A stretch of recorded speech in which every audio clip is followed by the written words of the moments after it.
In a universe where two strongest warriors alive were ripped out of their world and dropped into one that didn't run on the same rules. No Kai. No limits they understood. Just gods, monsters, and machines, and a sky already breaking apart because two universes had begun to collide and only one could survive. Goku and Vegeta had beaten emperors and the gods of destruction themselves. They had never faced a being who could erase all of it with a single thought. They came chasing the strongest opponent in the cosmos. They were about to learn the cosmos had been hiding one from them. Goku had crossed galaxies on that gesture, a Yardret technique that folded distance into zero. Lock onto a familiar energy spike, step forward and reality blinks. He had done it 10,000 times. He reached for it now with the blind muscle memory of a man turning a doorknob. He stepped forward and slammed headfirst into a wall. The instant transmission didn't pull, it caught. For one agonizing microsecond, Goku ceased to exist. He hung suspended in a suffocating, airless tier in the dark. Beside him, Vegeta's energy violently spiked in pure biological panic, dragged into the same collapsing gravity well. They weren't moving across their universe. They were being violently dragged out of it, ripped sideways through a jagged wound in reality that had no business existing. The radiation bleeding through the seam wasn't Kai. It didn't feel like life energy. It tasted like heavy metal, copper, and rotting ozone. It was completely, aggressively alien. The seam chewed them up and spat them out. They didn't land cleanly. They impacted. Goku hit the asphalt hard enough to spiderweb the street, his boots sinking ankle-deep into the concrete. Vegeta slammed down a millisecond later. The sheer kinetic displacement of his arrival violently blew out every street lamp for a block. Neither of them stood up. They stayed crouched in the crater, lungs burning, violently gasping air that tasted fundamentally wrong. The ambient frequency of the city around them was vibrating at a pitch that made Goku's teeth physically ache. Vegeta slowly straightened. His spine audibly popped. He wiped his upper lip with the back of his white glove.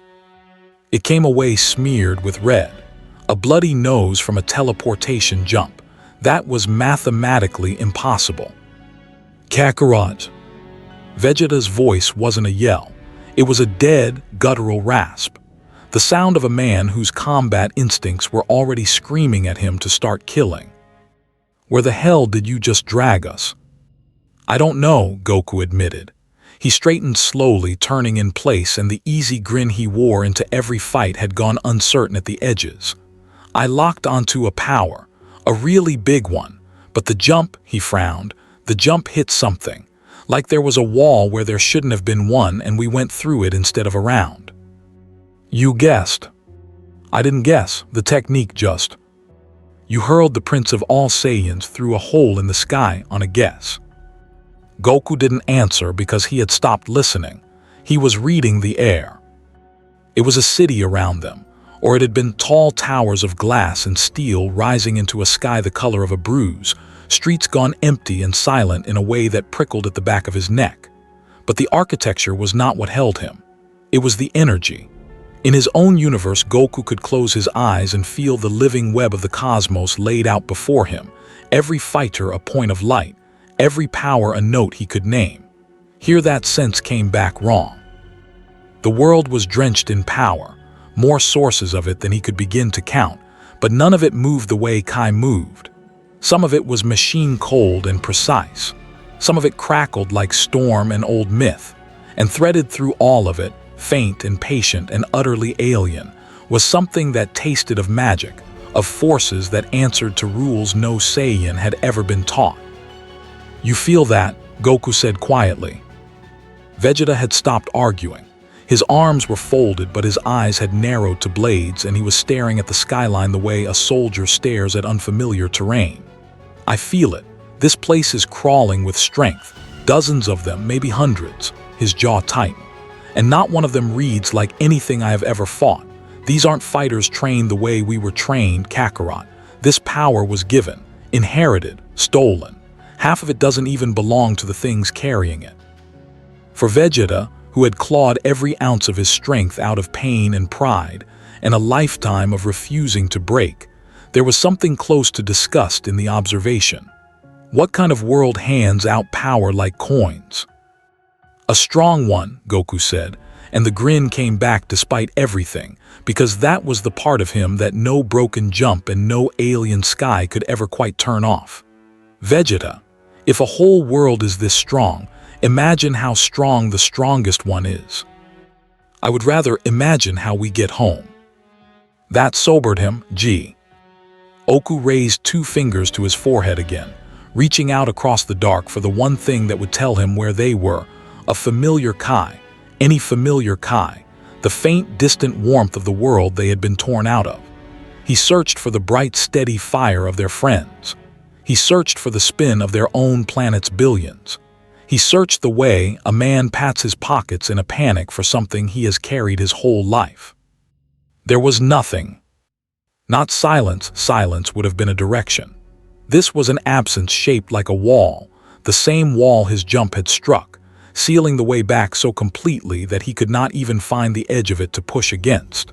The universe he had lived in his entire life was simply not there to be reached. Wherever the seam had thrown them, it had closed behind them, and instant transmission had nothing on the far side to lock onto. Goku lowered his hand. For the first time since they had landed, the lightness left his face entirely. "I can't find home," he said. "It's like it's not." He searched for the word. "It's like it's not in the same book anymore. I can't reach it. I can't even feel which way it is." Vegeta said nothing for a long moment. He was a proud man, and proud men do not let fear show, but he had been a prince of a dead world long enough to know exactly what it meant to be cut off from everything that had ever been yours. When he finally spoke, his voice had dropped the sneer. "Then we are stranded," he said, "in a strange universe with no way back that you can find." He exhaled slowly through his nose. "Wonderful." And it was then, as if the world itself had been waiting for them to understand how alone they were, that Goku looked up and saw the sky. He had taken the bruised color of it for storm light. It was not storm light. High above the towers where the clouds should have ended and the black of space begun, the heavens were wrong. The sky hung too low and curved the wrong way, and behind the thin veil of it, impossibly vast and impossibly close, the pale curve of another world was pressing down toward this one. A second Earth, ghostly and enormous, sliding into the same space as the first. 2 worlds occupying a sky built for one, drawing closer with the slow inevitability of a tide, and the air between them shimmered and groaned with the strain of it. Goku did not have the words for what he was looking at, but every fighter's instinct he had ever trained screamed the same thing his eyes could not yet name. Something here was ending. This world was not at peace and it was not at war. It was dying slowly, in a way that had nothing to do with any battle, and the 2 of them had fallen directly into the heart of it. "Vegeta," he said, "look up." Vegeta looked up.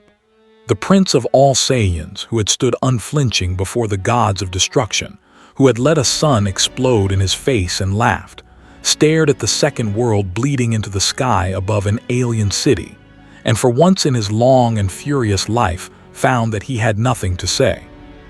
Far below them, and all across the wounded world they had landed in, the warning had already begun to spread. They had not arrived quietly. 2 beings carrying the raw output of stars had punched into the local reality without warning, and every instrument built to watch the sky had felt it at once. In a tower across the city, screens that had spent the morning tracking the slow apocalypse overhead suddenly drowned in a second alarm. 2 new energy sources blazing up out of nowhere in the heart of the dead zone, each one registering past the limits the machines had been built to measure. Sensors that had been calibrated against the strongest beings this world had ever produced simply gave up and reported error, because the numbers in front of them did not fit inside the space the engineers had left for numbers. A man in that tower, a man who had built those machines, who had armored himself against gods and won, who did not rattle easily, stared at two readings that should not have been possible and felt the cold drop in his stomach that meant the day had just gotten immeasurably worse. "Tell me those are glitches," he said to no one. No one told him they were glitches. Word went out the way word always did when the sky was already falling, and something new had arrived to make it worse. Across the city, across the world, the beings who guarded this reality lifted their heads from a crisis they could barely contain and turned, as one, toward 2 points of impossible power standing in the ruins of a city center beneath a dying sky. They did not know what the strangers were. They knew only that the readings were off every chart they owned, that the timing could not be coincidence, and that whatever had just fallen into their world had fallen in at the exact moment the world could least afford a new enemy. They came to a conclusion that was reasonable and wrong, and about to cost everyone a great deal of trouble. They decided it was an invasion. Back in the dead heart of the city, Goku felt them coming before he saw them. That web of alien power shifting all at once, dozens of those strange signatures turning in his direction and beginning to move fast, converging from every corner of the wounded sky. He let out a slow breath and the grin crept back, smaller now, more careful but real. He could not find his way home. He stood under a sky with another world crushing down through it, and a whole reality's worth of strength was bearing down on him and Vegeta both, mistaking two lost travelers for the end of the world. "They think we did this," Goku said. "Of course they do." Vegeta uncrossed his arms at last, and the old fire kindled in his stance, the readiness of a man who had never in his life solved a problem any way but the direct one. Two unknowns drop out of the sky into a dying world. What else would they think? He cracked his neck. "They're going to come at us with everything they have, Kakarot, and we don't know a single thing about what they can do." "Then I guess we find out," Goku said. The first of them broke through the clouds above the city. A flash of red and gold, a figure trailing thunder, more behind it, and the two strongest warriors of a universe that no longer existed for them, planted their feet in alien soil and got ready to meet a world that had already decided they were the enemy. It was not the welcome they would have chosen, but it was, Goku thought, with the strange and unkillable cheer that had carried him through every impossible thing he had ever survived, going to be one incredible fight. That's the Hook Plus Segment 1. On the no spamming note specifically, here's what I changed versus the D script. I used the signature opener once, the hook. Opened Segment 1 in media rays on the broken instant transmission instead of another mythic frame. Kept tricolons to a handful of genuine punch spots rather than every paragraph.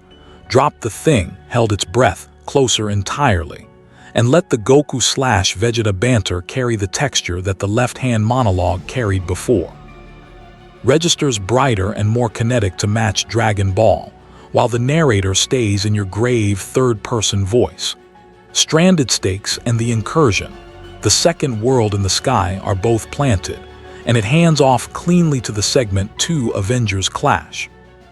I deliberately kept the Marvel side slightly veiled, a man who built those machines, the red and gold Flash, rather than naming Stark and the Avengers outright in narration, so the reveal lands in Segment 2. Tell me if you'd rather I name them directly here instead. The Avengers hadn't slept in 72 hours. Tony Stark's eyes were bloodshot and burning, the recycled air inside his helmet smelling heavily of stale sweat and fried copper. Above them, the sky was actively bleeding, a second Earth grinding closer by the hour. Every weapon Stark owned, every spell Strange could conjure, had violently failed. They weren't just tired. They were clinically exhausted, their nervous systems frayed down to the absolute wire. So when two localized, nuclear-level energy signatures violently ruptured the fabric of downtown Manhattan, they didn't see lost travelers. The telemetry data didn't just spike. Tony's secondary sensors physically melted from the thermal read. They saw the executioners, the thing that had finally come to finish the job. They came down hard, fast, a desperate kill-or-be-killed deployment. Iron Man impacted the asphalt first. His repulsors whined, misfiring slightly from power drain, the HUD vomiting red warnings he swiped away blind. The sky tore open. Thor impacted next, Mjolnir dragging erratic, jagged lightning that scorched the concrete white. Then a massive, deafening crack. The Hulk landed. He didn't roar. He just stood up, 1,500 pounds of irradiated muscle trembling with pure, exhausted aggression. Steve Rogers rolled off the lip of the Hulk's crater, shield raised, his breathing ragged but his boots locked to the street. And in the dead center of the cordon, two men. One wore a shredded orange gi. He was stretching his shoulders, grinning at the assembled firepower like a starving man looking at a banquet. The other wore white armor. He stood perfectly still, arms crossed. He didn't flare his energy, but the sheer, crushing density of his presence made the hair on Steve's arms physically stand up. Tony's targeting computer couldn't lock onto them.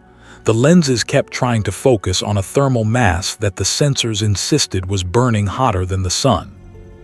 "That's it, that's the line." Tony's voice snapped through the external speakers. It wasn't his usual slick billionaire cadence. It was a dry, hollow rasp. 3 seconds. Explain exactly what you are and what you did to our sky before I start taking heads. Goku stopped stretching. He held up both hands, palms open. "Whoa, hey, we didn't touch your sky," Goku saw. Id glancing up at the collapsing atmosphere. "We just fell.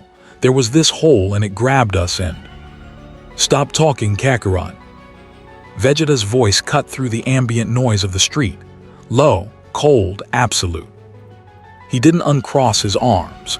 He just looked at the vibrating, exhausted heroes surrounding them. He recognized the body language immediately. It was the frantic, twitchy posture of a dying animal backed into a cage. "They don't care," Vegeta grunted, a cruel smirk catching the corner of his mouth. "Look at their eyes, idiot. They've already decided." Goku looked at Cap's locked jaw. He looked at the erratic sparks bleeding off Thor's hammer. He felt the suffocating, desperate panic pouring off of all of them. He dropped his hands. The easy grin melted off his face, replaced by a sharp, predatory focus. "Yeah," Goku said softly, his boots sliding a fraction of an inch across the asphalt into a fighting stance. "I guess they have." "He doesn't believe you, Kakarot," Vegeta said. "Look at them, they've already decided." He was right, and Goku knew it, and the knowing put the first real disappointment of the day into his voice. "Yeah," he admitted, "I think they have." Thor moved first. He did not move out of cruelty. He moved because he had spent 3 sleepless days watching a world he loved come apart at the seams, and because the stranger's refusal to explain themselves in terms he could accept read, to a warrior of his age, as the arrogance of an enemy who did not think he needed to. The hammer came around in an arc that would have leveled a city block, wreathed in lightning, faster than anything human could have hoped to track. Goku tracked it easily. He stepped inside the swing, caught Thor's wrist before the blow could land and held it. For a heartbeat, the two of them stood locked together, the god of thunder straining against a grip he could not break, and Goku looked up into his face with an expression of pure, delighted surprise. "Whoa," Goku said, "you're really strong." Thor stared at him. No one stopped his hammer. No one had ever simply stopped his hammer. And the stranger who had done it was not gloating, was not threatening, was looking at him with the open, unguarded joy of a fighter who has just discovered something wonderful. And despite 3 days of fear and exhaustion and grief, despite every reason in the world to hate the thing in front of him, some ancient and uncrushable part of Thor's warrior soul recognized that joy, because it had lived in him for 1,000 years. "You stopped it," Thor said, half in fury and half in wonder, with one hand. "You almost got me, though," Goku grinned, "if I hadn't seen it coming." "You did not almost anything, you absolute." Vegeta's voice cut off as the Hulk reached him. The Hulk did not bother with hammers or shields or 3-second warnings. The Hulk saw something standing where it should not be, and did the only thing the Hulk had ever needed to do, which was hit it. And the blow that came down toward Vegeta carried the kind of raw, limitless, ever-climbing strength that had broken everything it had ever been aimed at since the dawn of the creature's existence. Vegeta caught it on his forearms and did not move an inch. The street did, though. The pavement beneath his boots cratered outward in a ring, windows for 3 blocks burst into glittering rain, and the shockwave knocked Captain America flat. The Hulk leaned into the blow with everything he had, and the Prince of all Saiyan stood beneath that monstrous green mountain of rage, unmoved, and looked up at it with an expression of cold and growing offense. "You," Vegeta said, "are very strong for an animal."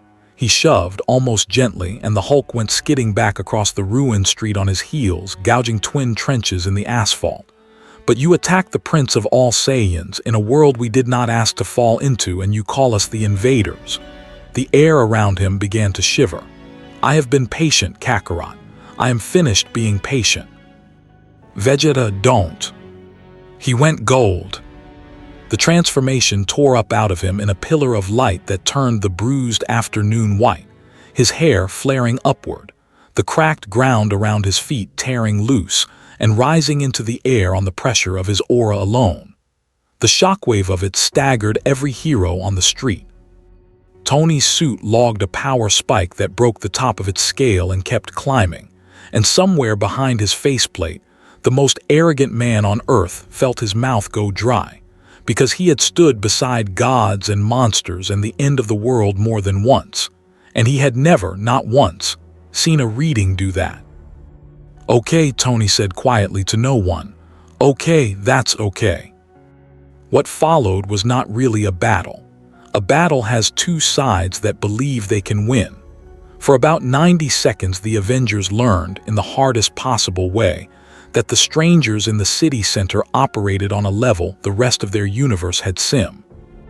Ply never had to imagine. Thor came at Goku with the full fury of the storm, and Goku met all of it barehanded, never striking back, only blocking, redirecting, slipping aside, because some instinct deeper than language had told him these were not enemies worth hurting.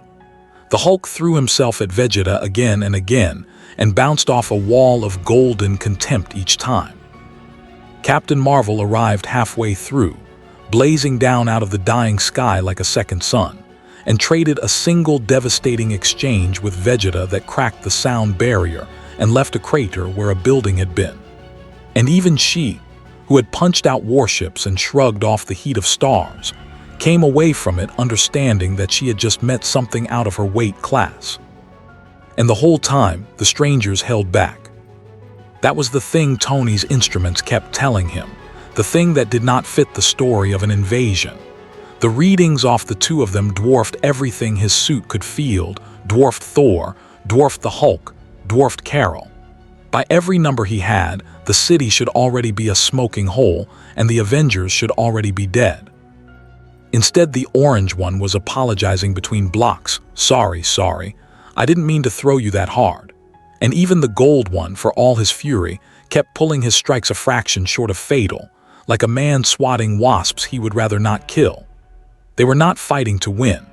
They were fighting to be left alone, and the gap between what they were doing and what they could so obviously have done was the single most reassuring thing Tony had seen in 3 days.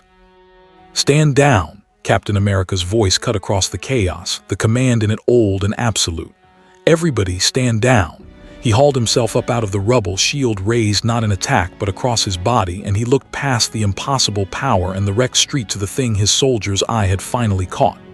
"They're holding back. Look at them, they've been holding back the entire time. If they wanted us dead, we'd be dead. Stand down."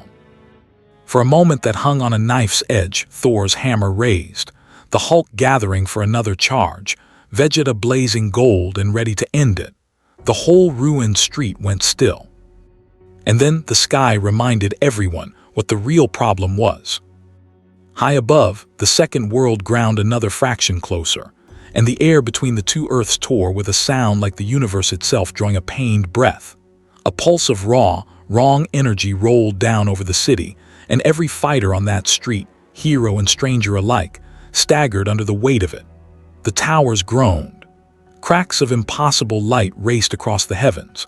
Whatever was happening to this reality was accelerating, and it did not care in the slightest about the brawl below. Goku lowered his hands and stared up at it, and the joy went out of his face. "That's getting worse," he said, fast. He looked at Thor, at the soldier with the shield, at the man in the iron suit. "We didn't do that. I promise you we didn't. But I think," he swallowed, "I think we fell in because of it. And if it keeps going, I don't think anybody in this whole world is going to be left to fight about it." Captain America held his gaze for a long, weighing moment. Then he lowered his shield. "No," he said slowly, "I don't think you did." He glanced up at the breaking sky and back at the two beings whose power could have ended his team in a heartbeat and had chosen, again and again, not to. "But somebody's going to be able to tell us what is happening, and I think we'd better all hear it together before that thing finishes what it started." It was not trust, not yet, but it was the beginning of the thing that trust grows from, and on a street full of the most powerful beings their world could muster, two lost travelers and a team of exhausted heroes turned their eyes from each other toward the dying sky they suddenly, urgently, had in common. Far from that street, farther than any of them could measure, in the cold silence where a single figure had been watching the death of the universe with the patience of a man who had seen it coming, Thanos opened his eyes. He had felt them arrive. Of course he had. Two pillars of power blazing up out of a doomed reality, so far beyond the petty strength of this world's defenders that even at his great distance they registered like new stars kindling in a dark room. He had spent a long time studying the incursion, the slow and beautiful catastrophe of two universes folding into one, working out precisely how a being of sufficient will and sufficient power might shape its ending to his own design. He had not accounted for the strangers. He did not like things he had not accounted for. But Thanos had lived a very long time, and he had learned that the universe rarely sent a complication that could not, with the right grip, be turned into a tool. Two beings of that magnitude were a threat to his PL. And yes, they were also, if he was careful, a key to it, power on a scale he had only ever found locked inside the Infinity Stones, walking around loose, untethered, ignorant of the laws of the reality they had stumbled into. The Titan rose from his seat at the edge of the dying cosmos, and on his gauntleted hand the first of the great stones began, slowly, to glow. "Two more," he said to the silence and the stars. "How generous!" And the most dangerous mind in two universes turned, at last, toward the city where the strongest were learning they were not the strongest, and began to plan. Goku was already moving before the dust had settled. The pulse from the dying sky had done more than stagger the fighters in the street. 3 blocks east, an office tower that had taken damage in the brawl finally gave up, its lower floors buckling, the whole great structure beginning the slow, terrible lean that ends with a sound no city ever forgets. There were people inside it. There were people on the street below it. And while the heroes were still finding their feet and the truce was still nothing more than a held breath, the orange-clad stranger they had spent the last 10 minutes trying to kill was simply gone, a streak of light across the ruined avenue, there and then not. He caught the tower. Not metaphorically. Goku planted himself beneath 40 stories of falling steel and glass and caught it, knees bent, arms raised, the impact driving him ankle-deep into the pavement, and he held the impossible weight of it long enough for the people inside to stumble screaming down the stairwells and out into the open air. When the last of them had cleared the doors, he stepped back and let the dead building come down behind him in a controlled, careful collapse, steering the worst of the debris away from the fleeing crowd with sweeps of his hand. And then he turned and went looking for the next person, who needed saving without so much as a glance back to see whether anyone had noticed. Everyone had noticed. "Tony," Captain America's voice was very quiet. "Are you getting this?" "I'm getting it." Tony's faceplate was up now, and he was watching the orange blur move through the wreckage, pulling a woman from a crushed car, steadying a collapsing overpass long enough for the people under it to run. Guy Reed's hot enough to crack the planet in half, and he's spending it carrying old ladies out of traffic. That was the moment the story changed for all of them, because there is no faking it. A being can lie about its intentions. It cannot lie about its instincts. And every instinct the orange stranger had, in the first unguarded seconds after the world started coming apart, bent toward the same thing, getting between the helpless and the harm without being asked, without reward, without even seeming to think it was worth remarking on. Whatever Goku was, he was not a conqueror. Conquerors did not catch buildings. Vegeta did not catch buildings. The Prince of all Saiyan stood in the middle of the ruined street with his arms folded, watching Kakarot play hero, his expression caught somewhere between contempt and an emotion he would never in 1,000 years admit to. He had no intention of scrambling through the rubble like a rescue worker. It was beneath him. He was a prince and a warrior, and saving frightened strangers was not the work he had been forged for. Then a chunk of the falling overpass broke loose above a knot of people too slow and too terrified to run, and before he had consciously decided anything at all, Vegeta was there. He caught the slab on one upraised palm, held it as though it weighed nothing, and looked down at the people cowering beneath him with an irritation that did not quite mask the thing underneath it. "Move," he snapped. "I am not going to hold this all day." They moved. He flicked the slab aside into an empty lot, where it landed with a crash that shook the block, and then he turned away as if the whole thing had been an inconvenience, daring anyone with a look to make something of it. Thor made something of it. The god of thunder had come up beside Captain America, and he was watching the Gold One with the particular understanding of a warrior who had spent 1,000 years pretending not to care about the people he protected. "He hides it well," Thor said, "but I know that anger. It is the anger of a man who cannot stand to watch the weak suffer and despises being seen to mind." A slow, tired smile. "I have worn that anger myself." "He called us animals," Tony pointed out. He also caught the bridge. It was, Tony had to admit, a fair point.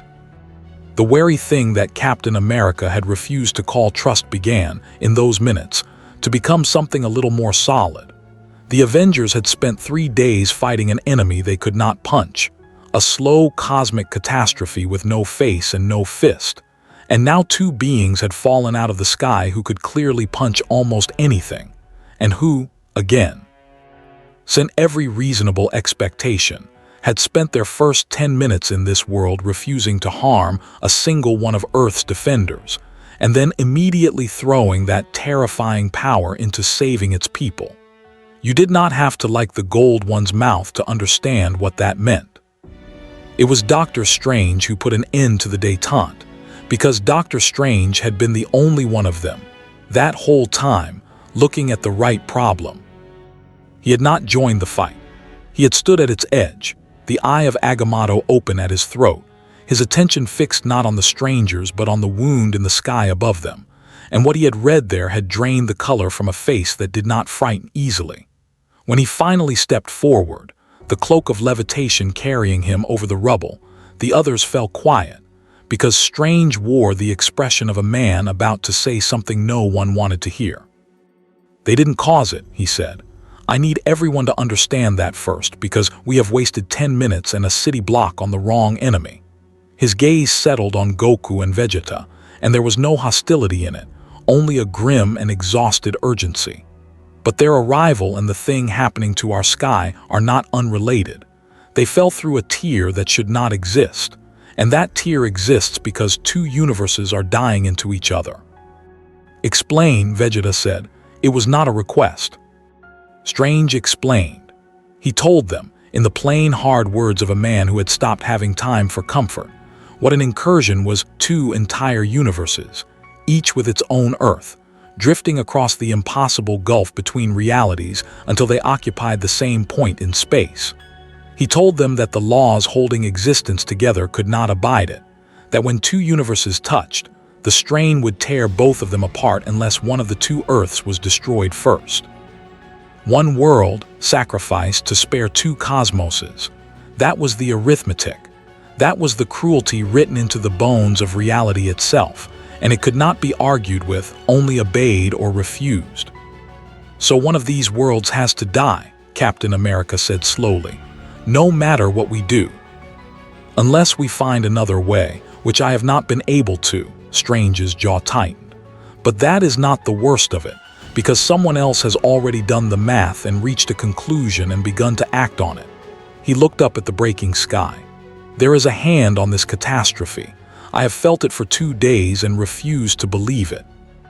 A will gathering power, vast power, the kind that bends reality the way the rest of us bend a sentence, and shaping the incursion toward an ending of its own design. He does not intend to stop the worlds from colliding. He intends to be the one who decides which of them lives, and to remake whatever survives in the image he prefers.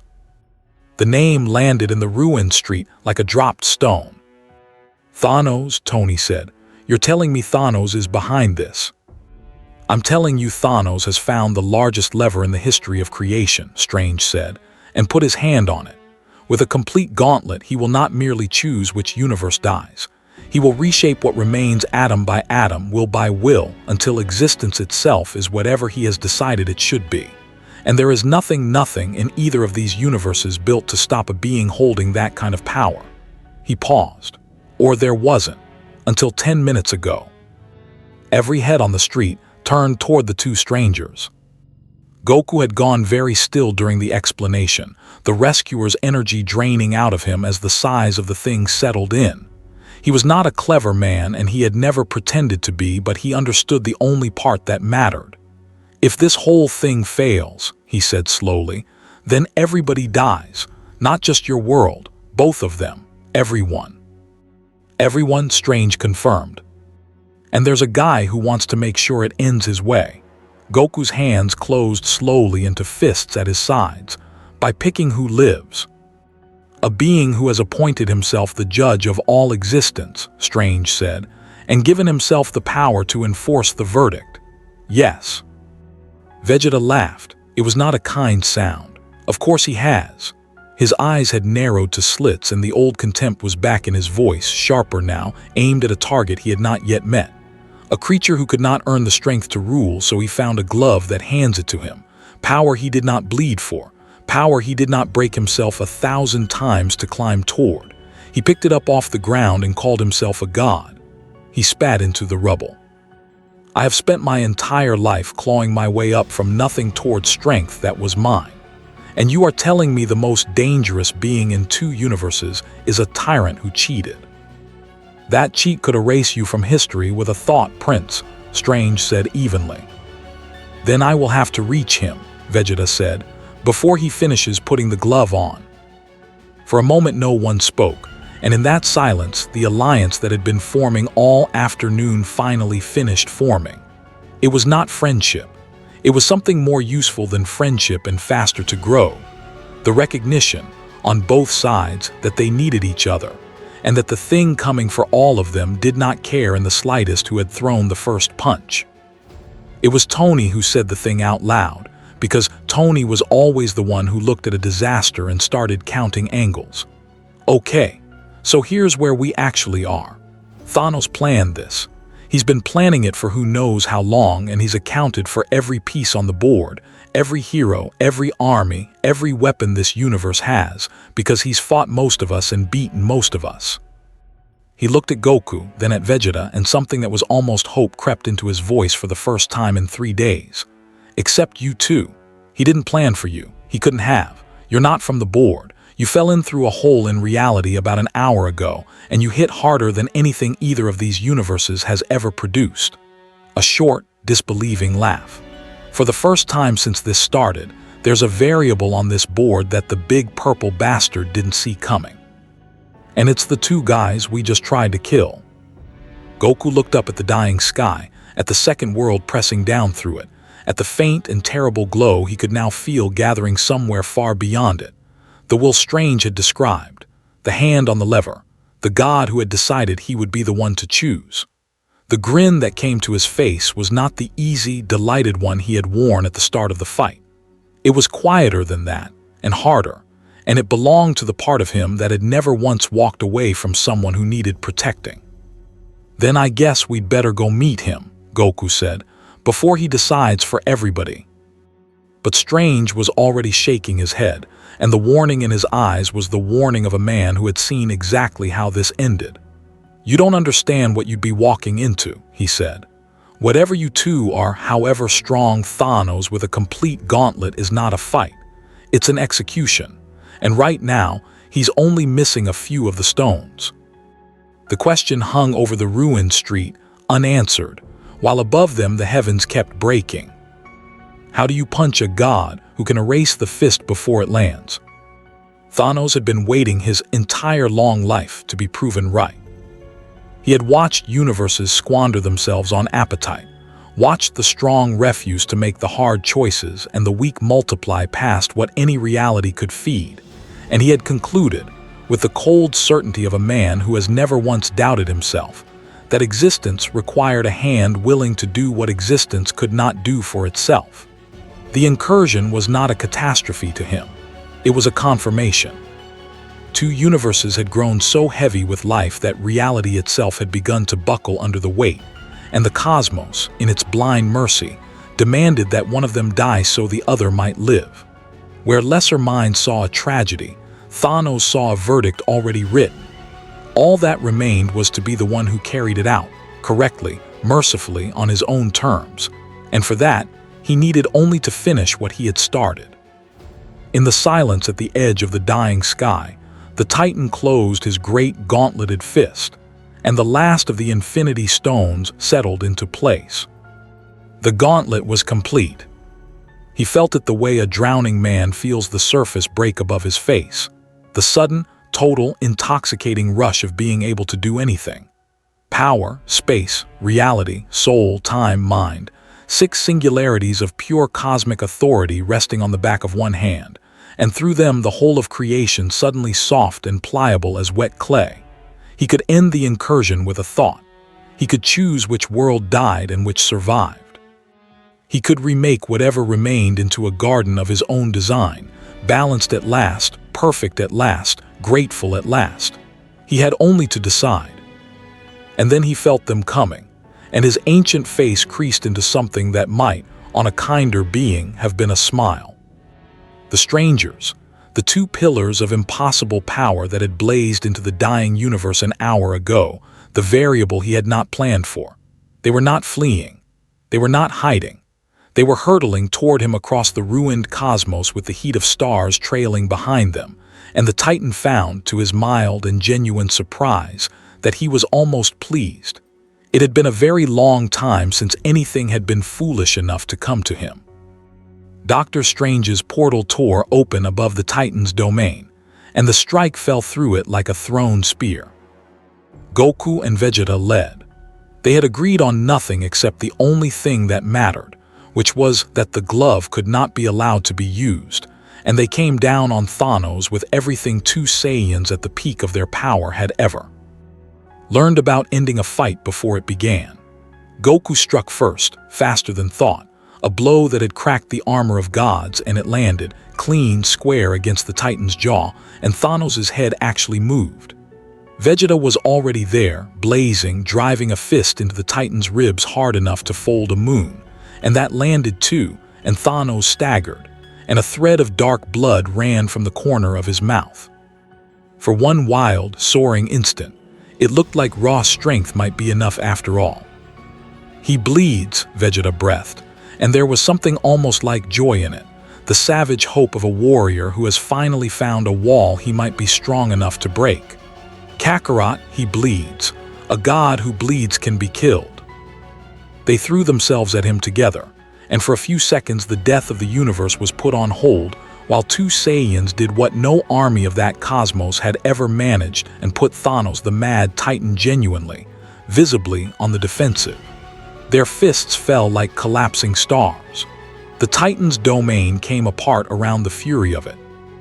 And Thanos, bleeding, battered, driven back step by impossible step, looked at the two beings hammering at him with the cold appraisal of a man recalculating, and decided that he had indulged their hope for long enough. He raised the gauntlet. "Magnificent," Thanos said, and he closed his hand. Reality stopped being on the Saiyan's side. Vegeta's next blow, a strike that should have shattered the Titan's skull, passed through a Thanos who was suddenly no longer there, the space stone folding the distance so that the prince's fist found empty air 100 miles away. Goku's follow-up, the full force of his power gathered into a single annihilating punch, struck home, and the reality stone turned it to a harmless cascade of falling flower petals the instant before it landed, the raw destructive energy of it simply rewritten into something soft and meaningless. Vegeta charged again, and the time stone caught him mid-motion, and the prince found himself wrenched backward through his own attack. Undone, returned to the position he had occupied 3 seconds before, forced to watch his greatest effort run in reverse like a film rewound by a bored hand. It was not that Thanos was stronger than them. That was the horror of it, the thing that broke something fundamental in Vegeta as he understood it. Thanos was not stronger. They had hurt him. In a fair contest of strength against strength, they might even have won. But there was no contest of strength anymore, because the Titan had stopped fighting them and started editing them, and you cannot outpunch a being who can simply decide that your punch never happened. Goku reached deeper than he had ever reached, the silver light of a higher state flickering at the edge of him, his body moving on instinct faster than the stones could track. And for a few breathless seconds it was enough. It was almost enough. His strikes slipping past the Titan's reality-bent defenses on pure reflex. Thanos' eyes widened a fraction. Then the power stone flared, and a wave of force rolled out from the gauntlet that did not care how fast Goku could move, because it filled all the space he could have moved into at once, and the strongest fighter of a dead universe was swatted out of the sky like an insect against glass. Vegeta went next. He went the way he had always sworn he would never go, throwing everything, holding nothing back, his pride a furnace that burned away the last of his caution, gathering every ounce of the power he had clawed out of a lifetime of pain into one final, screaming blast that lit the dying cosmos like a second dawn. It was the best he had. It was the work of his whole life, the strength he had bled for and broken himself for and earned, every agonizing day of it with his own 2 hands. Thanos caught it on his palm and closed his fist, and it was gone. Not deflected, not endured, erased, unmade, the labor of Vegeta's entire existence reduced to nothing in the space between one heartbeat and the next by a being who had not earned a single watt of the power he used to do it, who had found his godhood lying on the ground in the shape of 6 stones and simply picked it up. And as the prince hung there in the ruined air, spent and shaking and staring at the hand that had swallowed his greatest effort whole, the cruelest truth of his life arrived all at once. He had spent every day he could remember believing that strength was the only thing that was real, and that strength, truly earned, could conquer anything. And here was a creature who had earned nothing, who had cheated his way to the top of creation, and who could undo Vegeta's whole life with a lazy flick of a borrowed glove. The thing the prince had built his soul upon was not a lie, exactly. It was just not enough. It had never, against this, been enough. "You are remarkable," Thanos told them, and the terrible thing was that he meant it. He had not even said his voice. "Truly, in all my long reckonings I never accounted for 2 such as you, and I have lived long enough to know how rare it is to be surprised. You carry more raw power than anything either of these dying universes ever produced." He turned the gauntlet slowly in the light, the 6 stones gleaming. And it does not matter. That is the lesson the strong never wish to learn. Power without the will to wield it correctly is only noise. You would protect everyone, save everyone, spare everyone, and so you would let both universes die rather than make the one choice that mercy requires. His gaze hardened. "I have the strength to do what must be done, and the wisdom to know that it must be done. That is what makes me a god, and you merely strong." "You're not a god," Goku said. He had dragged himself back up out of the wreckage, blood on his face, one arm hanging wrong, and the thing in his voice was not anger. Goku did not hate easily, but it was the closest he ever came to it. Gods don't get to decide who lives. You just found something that lets you pretend you do. For the first time, Thanos' expression flickered, not with doubt, with irritation, the irritation of a god being lectured by an ant. "Then let me show you the difference," he said, "between a being who decides and a being who is decided upon." He lifted the gauntlet, and the stones blazed all at once, and Strange, who had seen exactly this moment coming, who had been holding open a portal with the last of his strength while the Saiyans bought the seconds, screamed a single word and pulled. The strike team fell back through the tier in reality, an instant before the Titan's judgment landed, the portal snapping shut on a wave of annihilating light that would have erased them from history entire. They tumbled out into the ruined city they had left, broken and burned and gasping, and behind them the wound in the sky groaned wider, because the gauntlet was complete now, and the incursion was accelerating toward its end, and they had thrown their very best at the thing causing it and lost. For a long moment, no one on that street could speak. Vegeta knelt in the rubble, staring at his own hands, the hands that had failed him for the first time in a life built entirely on their never failing. Goku sat where he had fallen, looking up at the breaking heavens, and the expression on his face was the one his oldest friends would have recognized and feared. Not despair, never quite despair, but the dawning, dangerous focus of a man who has finally met something he cannot beat the way he has beaten everything else, and has begun, somewhere in the silence behind his eyes, to consider what it would take to become something that could. "He's right," Vegeta said hollowly. "Strength isn't enough. Everything I am, everything I bled for, and it wasn't enough." "No," Goku agreed quietly. "Not by itself, not yet."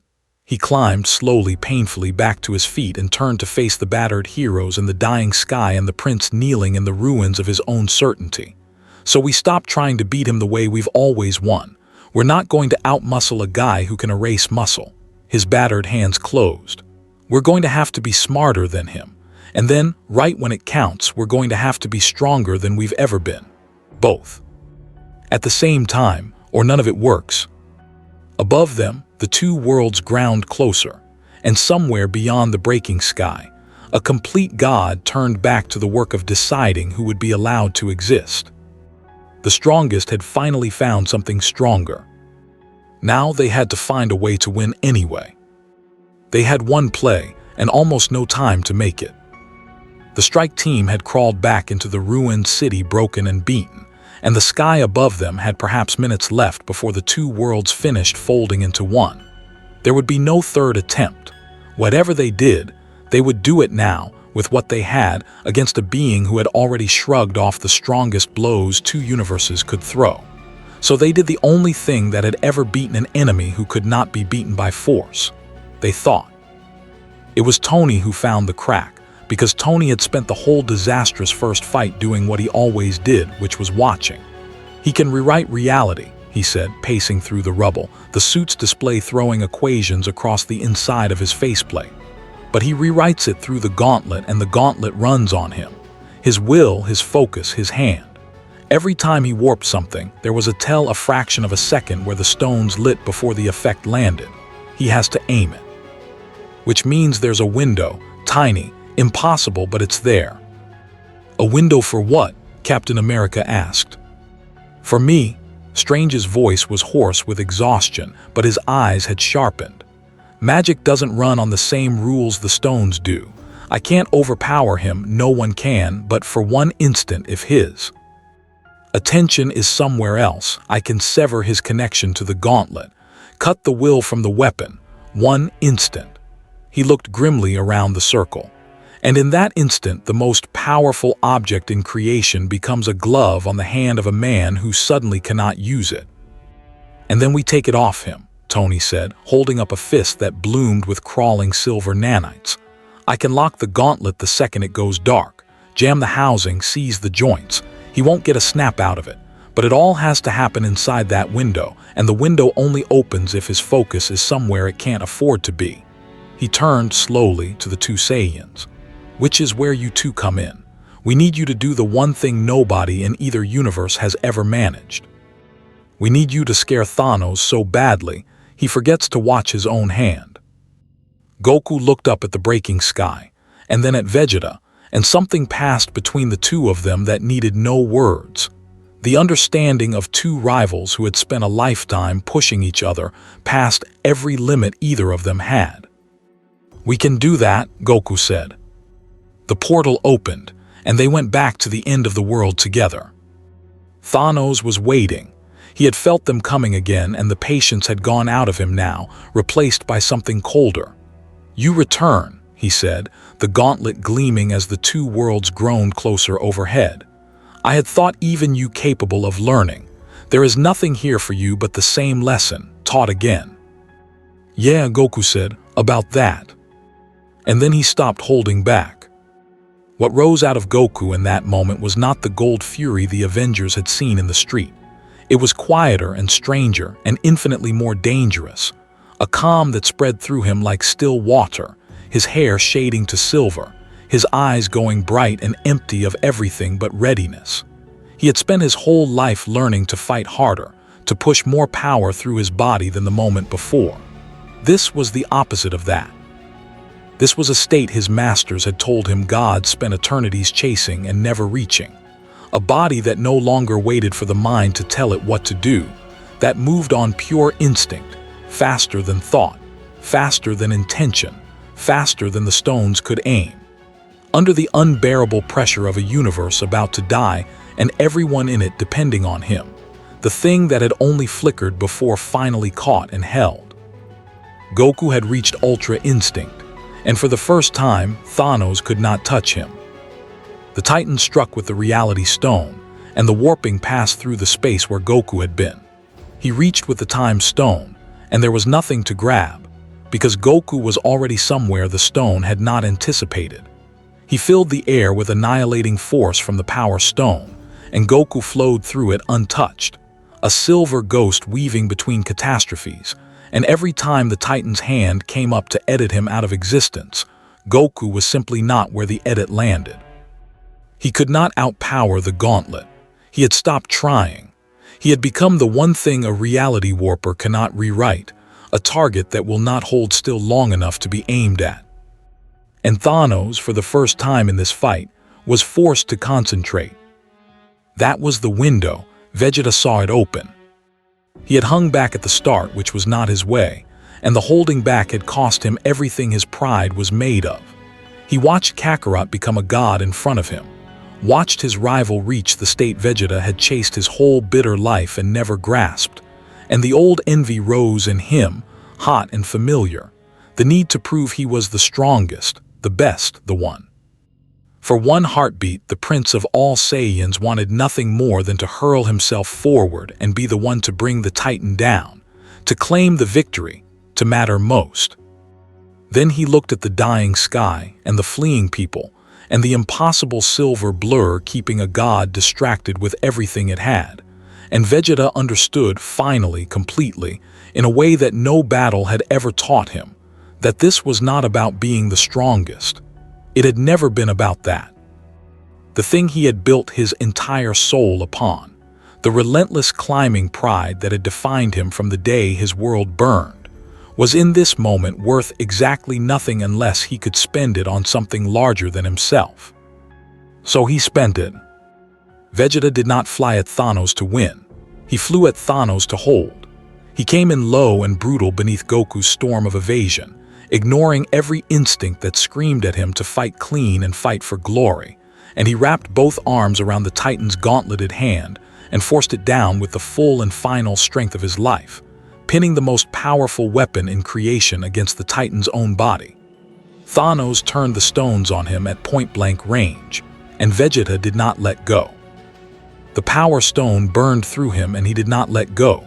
Reality itself clawed at the edges of him, trying to unmake hands that gripped, and the prince roared through the agony of it and did not let go, because for the first time in his life his pride had found something worth more than victory, and its name was everyone.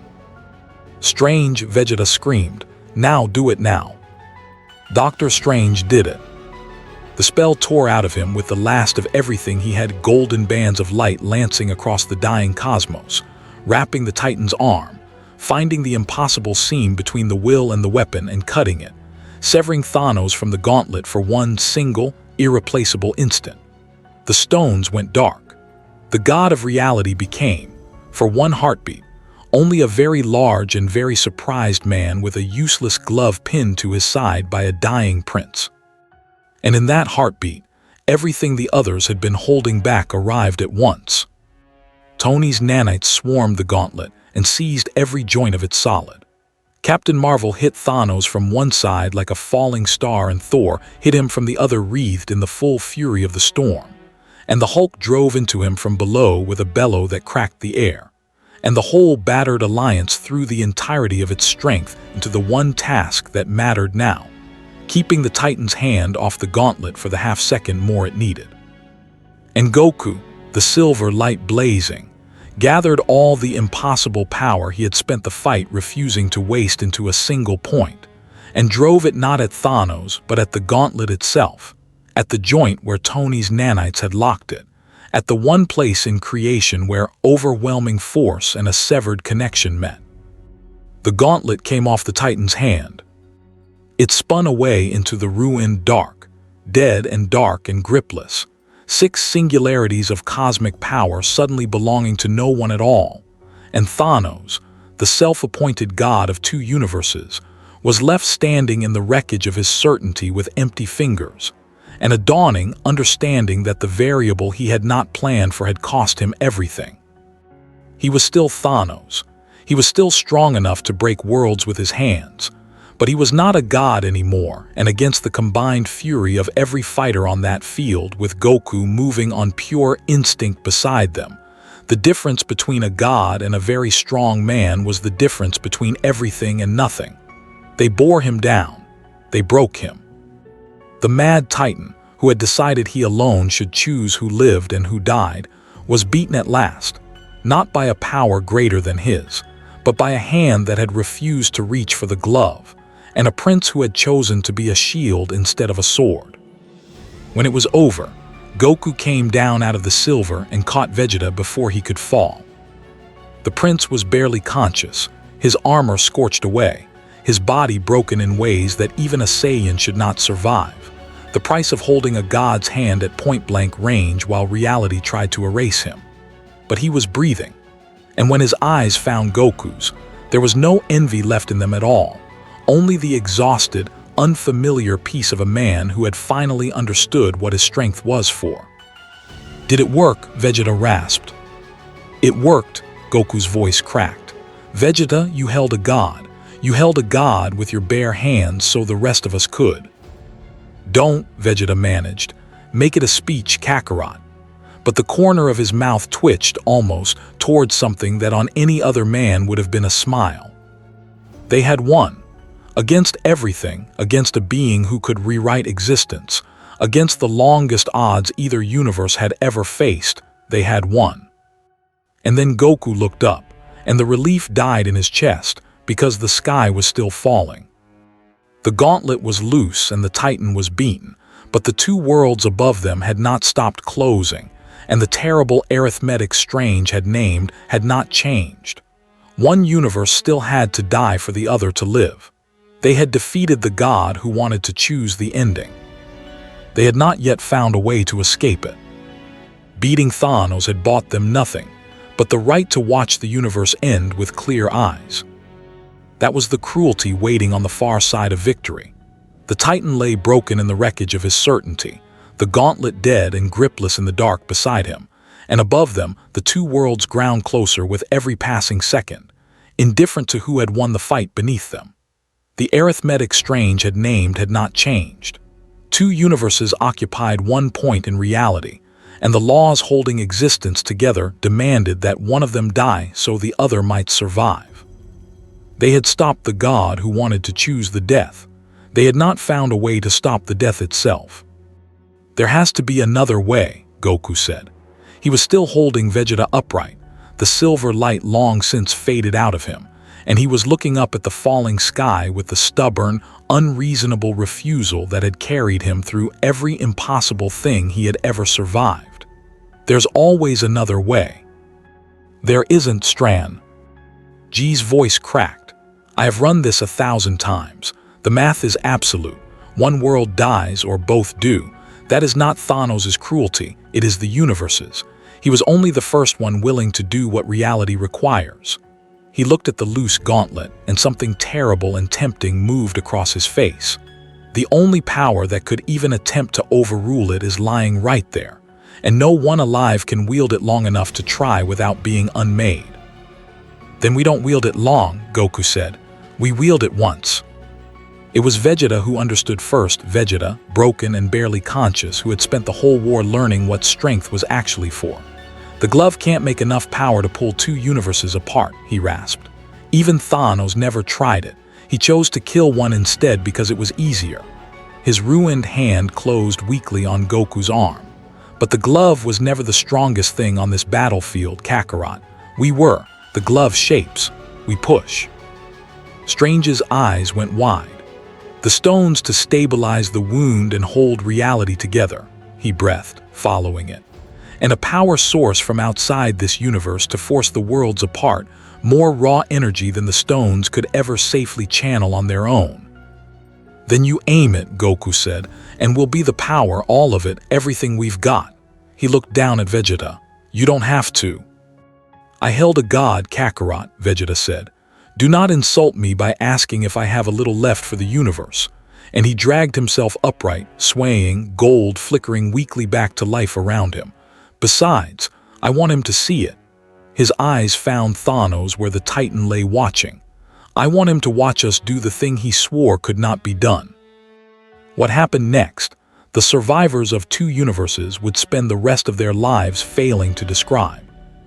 Strange took up the dead gauntlet, and the stones woke at his command, not to snap, not to choose, not to cull, but to reach out and seize the straining fabric of two realities and hold them, the way a surgeon holds the edges of a wound that must not be allowed to close wrong.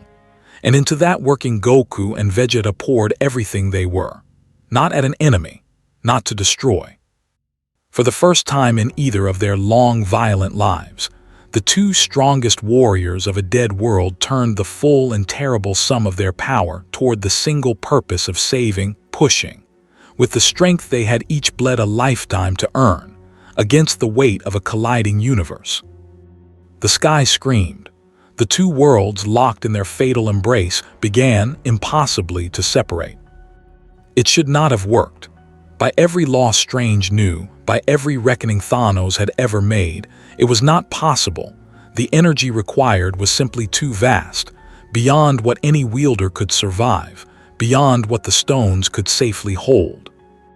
But Thanos had made his calculations in a universe that had never contained a Saiyan, and the numbers he had trusted his whole life had never had to account for two beings who could shatter planets and chose, in the end, to spend that power holding two worlds apart instead of tearing one down.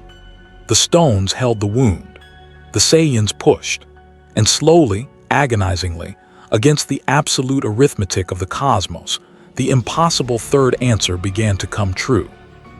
Thanos watched it from the ground, and the watching destroyed him more completely than the beating ever had.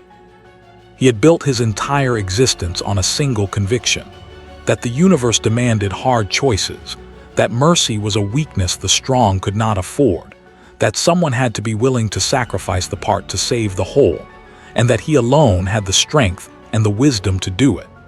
He had called the strangers magnificent and dismissed them in the same breath. You would let both universes die rather than make the one choice mercy requires. And now he lay broken in the wreckage and watched those same strangers refuse his choice entirely. Watched them take the very power he had murdered worlds to claim and use it not to decide who died, but to ensure that no one had to. And the certainty that had been the spine of his whole life cracked and crumbled and fell away into nothing. "It can't be done," he said. There was no menace left in it, only the small, lost voice of a god discovering he had never been one. The balance, the sacrifice, it was necessary. It was the only. No, Goku ground out through the agony of the working silver light blazing back to life around him as he poured the last of himself into it. It was just the only thing you were willing to do. He did not look at the Titan. He had no strength to spare for hate. You had all the power in creation, and the only thing you could think to do with it was decide who got to die. That's not being a god. That's just being scared with a really big glove. And with a final, world-shaking heave that drained the two Saiyans down to the very dregs of their impossible strength, the two universes tore free of each other at last. The wound in the sky sealed. The second world receded, drawn back across the impossible gulf toward the reality it had drifted from, and the heavens over the ruined city were, for the first time in days, only a sky bruised and battered and whole. Both universes lived, not one purchased with the death of the other. Both. The thing Thanos had sworn was impossible, done not by a greater power than his, but by beings who had refused the choice he could not see past, and had been strong enough to make the refusal stick. The stones went dark. Strange dropped the spent gauntlet and folded to his knees, and across the wrecked city, the survivors of a universe that should have died looked up at a sky that was no longer falling and did not yet understand how close they had come, or who had saved them, or what it had cost. Thanos did not rise. He lay in the ruins, looking at his empty hands, a being who had outlived his own certainty. And that, in the end, was the only victory that could truly undo him. In the quiet after, the alliance that had begun on a battlefield of mistaken war stood together among the wreckage and understood that it was over. Vegeta had collapsed again, his strength utterly spent, and Strange, with the last guttering ember of his own power, knelt and did what little mending he could, enough to keep the prince among the living. It would be a long road back, but it would be a road. Thor crouched beside the two Saiyans, and there was in the God of Thunder's battered face the unmistakable recognition of one warrior for another that the whole long day had been building toward. "In 1,000 years of war," Thor said quietly, "I have stood beside the mightiest this universe has ever forged. I have never seen its equal." He clasped Goku's forearm in the grip of his people. "You came to us as strangers and we tried to kill you, and you saved everything we are. There is no honor I can offer that would be enough." "You fought beside us," Goku said, grinning despite the blood and the exhaustion. "That's plenty." He glanced at Thor's hammer. "We should spar sometime, when the universe isn't ending. I bet you'd give me a real fight." Thor laughed, the first true laugh anyone had heard in days. "I would like that, friend. I would like that very much." Tony pulled off his helmet and looked at the two beings who had fallen out of a hole in reality and saved his entire world. For once in his life, the quip he reached for wasn't there. "We had you pegged as the end of everything," he said. "Turns out you were the only reason there's still an everything to be the end of." He shook his head. "Whatever you are, wherever you're from, this universe owes you a debt it can't pay." "Then don't pay it," Goku said. "Just be the kind of world worth saving, that's enough." And it was, Goku knew, time to go. The boundary between realities had been set right, and with it, the thing he had lost the moment they fell through the tier came quietly back to him. The faint, distant, achingly familiar warmth of the universe they had been born in, suddenly within reach again. Reachable the way it had always been before a broken jump threw them across creation. He raised 2 fingers to his forehead, and this time, when he searched the dark for home, the dark answered. "You found it," Vegeta said. "It was not a question." "I found it." Goku helped the prince to his feet, took his weight without a word, and the two Saiyans turned to face the heroes of a universe that was not theirs and would never be theirs. "We don't really stay anywhere," Goku told them. "There's always another fight, always somebody who needs the help. That's just how it goes for guys like us." He smiled. "But I'm glad it was here. I'm glad it was you." The Avengers watched 2 warriors who had shattered planets, and then, with the same hands, held 2 universes apart. and understood that for all their gods and their power and their long history of saving the world, they had just been shown something their reality had been missing without ever knowing it.